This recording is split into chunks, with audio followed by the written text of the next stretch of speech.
Pag-usapan natin ngayon yung pinaka-latest na pahayag ni Mr. Ted Filon sa kanyang programa sa TV5 na lumalabas na yung kanyang pagkadismaya sa nangyayari sa gobyerno. Yung illustration niya na mga leaders natin sa gobyerno is makita mo yung frustration niya. Sabi niya, half buhaya, half sawa ang namumuno sa atin ngayon. Grabe. Dinaan na lang niya sa dasal. So ito, pakinggan natin itong komentary ni Pinoy Views and Opinion tungkol dito at dagdagan ko rin ang aking reaksyon. Sambit na lang sa Panginoon si Ted Filon, mga kababayan. Nung natuklasan niya na mayroon na naman ginawang kababuyan, etong mga taong gobyerno, mga kababayan, ang sabi ni Ted Filon, Lord, ano bang kasalanan namin na binigyan niyo kami ng ganitong klaseng leader? Oh, mga hybrid daw, mga kababayan. Kalahating sawa, kalahating buwaya. Babaeng ahas, krokodelos rubaldos, kuting. Mga hybrid daw, mga kababayan. Yan talaga ang sinabi ni Ted Filon. Ay, hindi na raw nakontento. Lahat na daw ng pwedeng pagkunan ng pera, ginalaw na nila. Panoorin niyo po, ha? Talaga naman ng Panginoon, kung kami ganito. Anong kasalanan namin, Lord? Deserve ba namin ito? Siguro, mga kababayan, eto na ang parusa sa atin sa pagbalik sa mga Marcos na iyan. Yung kami binigyan ng mga leader ng ganito. Bakit nyo kami binigyan ng mga leader na ganito? Yan ang tanong ni Ted Filon sa Panginoon. Yung hybrid eh. Di ba hybrid ng mga taong gobyerno, di ba? Alam mo yun, yung half sawa, half Pap sawa. Ahas. Babaeng ahas. buhaya. Half buhaya. Maliban po sa field. So, ano bang kasalanan natin?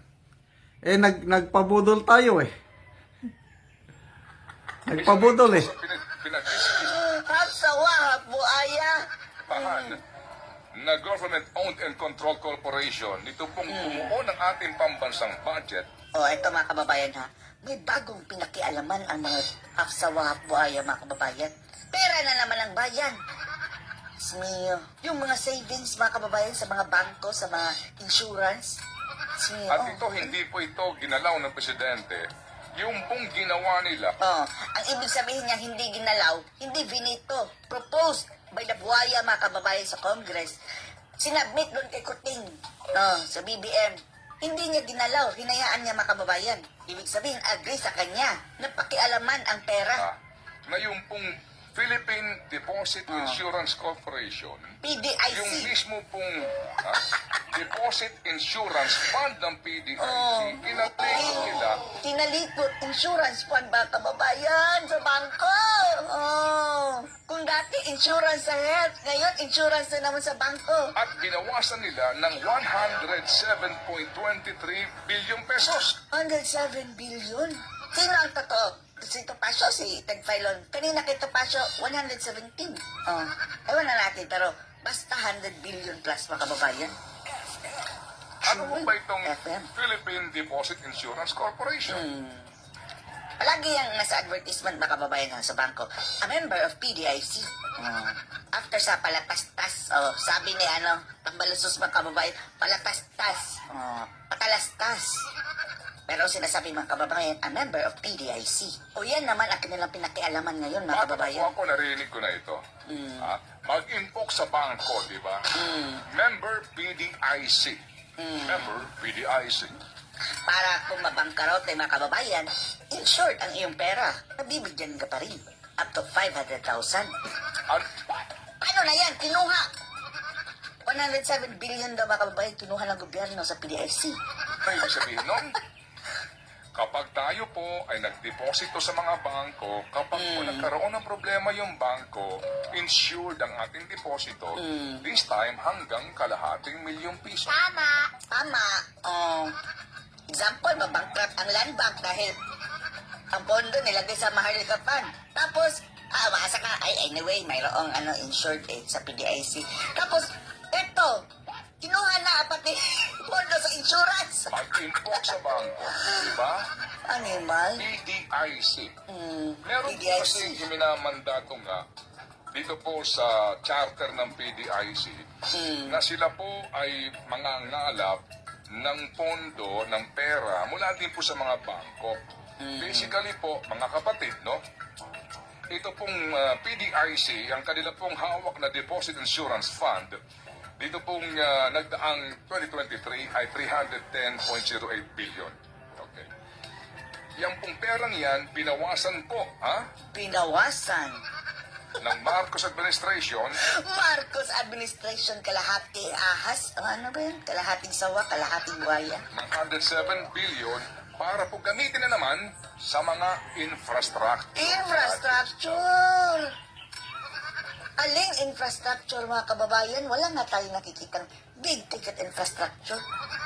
Yung mga railway, mga kababayan. Okay. So,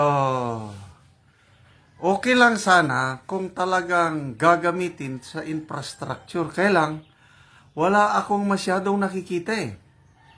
Hindi kaparehas panahon ng PRRD administration na kaliwat kanan ang ginagawang kalsada, tulay, infrastruktura.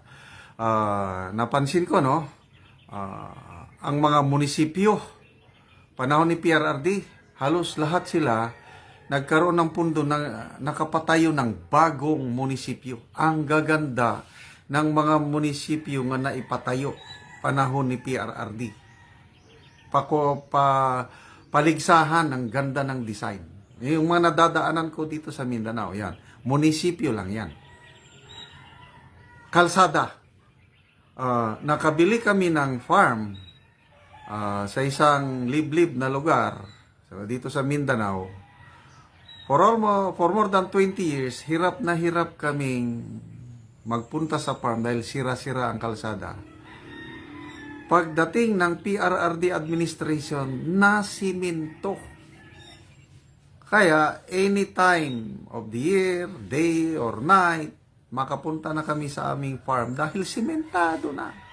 Tulay, ganun din. Ngayon, wala na akong nakikita. Kung meron man, kaunti na lang. Wala pang kalahati sa ginagawa noon ng ng Duterte administration. Yung Mindanao Railway System na simulan panahon ni PRRD. Ngayon, wala nang pundo. Diyan sa Metro Manila, yung subway train na simulan panahon ni PRRD. Ngayon, wala nang pundo. So, ano yung sinasabi nila na gagamitin sa infrastruktura? Anong klaseng infrastruktura? Baka na naman yung mga basketball court, covered court, wala talaga. Kababayan sa Mindanao, sa Bicol, kinan sila. Kung mayroong mga big ticket infrastructure, mga kababayan, dapat early on, first and second year ng iyong pamumuno, maumpisahan na dahil long run yan, mga kababayan eh. Ngayon, mga kababayan, ni isa, wala pong talaga pong big ticket infra na maipagmamalaki talaga natin, mga kababayan. Wala. Yan, no? Okay lang naman. Kasi po, nangangahulugan na ngayon, 202.8 billion na lamang yung pong hawak na Deposit Insurance Fund ng PDIC. O paano kung magkaroon ng krisis? Hindi natin alam, mga kababayan. Di ba? Kukulangin na yan. Ito po naman daw, mga kapatid, ay sasapat na. Doon po sa binabanggit nila kasi may mga ratio yan. Sinasabi Dahil pinagbasihan nila, mga kababayan for the past 2 years, paano kung magkaroon ulit ng pandemya? Knock on the wood. O kahit anumang sakuna. Massive na mga kababayan, catastrophe. Wala na tayong pera. Hindi ko kayo mag-alala kasi sakto pa rin yan. Doon sa iminamandato na kinakailangan. Okay lang sana, mga kababayan, no, kung talagang may napuntahan yung mga Yan na. Kaya, hindi mo na talaga mapigilan ang mamamayan. Kaya, una, si Mayor Benji Magalong, may napanood ako ka na. Silence is not an option. Lalaban ako, lalaban tayo. Sabi niya, si former Supreme Court Justice Carpio. Sabi niya, this is treason, this is betrayal. Mga traidor ang mayan. Sabi niya, silence is not option. Let's act now before it's too late. Panahon na para magkaroon ng revolution of accountability. Nananawagan na si Justice Carpio ng revolusyon ng mga tao para i-demand ang accountability ng government officials natin. Paano nila ginagastos ang pera ng taong bayan. Kaya, salamat sa mga kagaya ni Ted Filon, Mayor Magalong, Justice Carpio, Professor Cielo Magno, at iba pa na nag-iingay yan. Pati na ang mga retired generals, mga PMAers, nag-iingay na rin. So, silence is not option. Mag-ingay po tayo. Ipakita natin na power resides on the people. Sana naman makinig ang gobyerno at tumugon sa hinaing ng taong bayan na gastusin ng tama ang ating mga buwis.